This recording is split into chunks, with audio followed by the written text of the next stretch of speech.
آج کل آپ نے بھی دیکھا ہوگا اور مسجدوں میں اس چیز کا بہت رجحان بڑھ گیا تختے والی کرسی کا.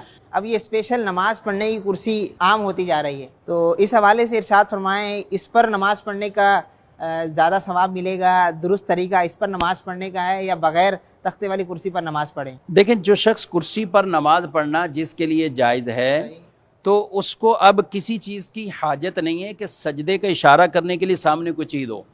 یہ بن تو گئی ہے یہ کرسی، اور اس کے اوپر یہ ضروری نہیں ہے کرسی پر نماز پڑھنے والے کے لیے کہ وہ اس کے اوپر باقاعدہ اپنا ماتھا ٹیکے اور پھر ہی اس کا سجدہ شمار ہوگا، ایسا نہیں ہے.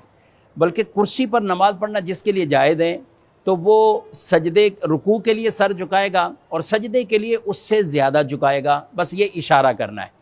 اس کی کوئی حاجت نہیں ہے.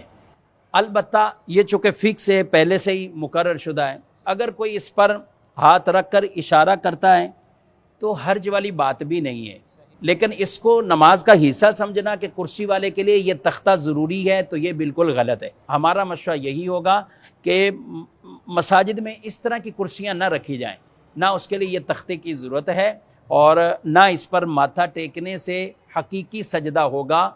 کرسی پر نماز پڑھنے والے کو صرف سجدے کا اشارہ کرنا ہے اور وہ اشارہ سر کے جھکانے سے ہی اس کا ہو جائے گا. اس کو اس کے اوپر باقاعدہ پیشانی رکھنا یہ ضروری نہیں ہے اور نہ ہی اس کی کوئی حاجت ہے. البتہ اگر کسی نے کیا، جیسے یہ مسجد میں اگر رکھی ہوئی ہے اور کسی نے اس پہ کر بھی لیا تو یہ سجدے کا اشارہ ہی شمار ہوگا، حقیقی سجدہ نہیں شمار ہوتا کہ جو زمین والا سجدہ ہوتا ہے. تو بہرحال نماز اس کی ہو جائے گی. اگر کسی نے اس پر بھی کیا تو نماز اس کی ہو جائے گی. یہ سارے مسائل ان کے لیے ہم بیان کر رہے ہیں کہ جن کو کرسی پر نماز پڑھنا جائز ہے.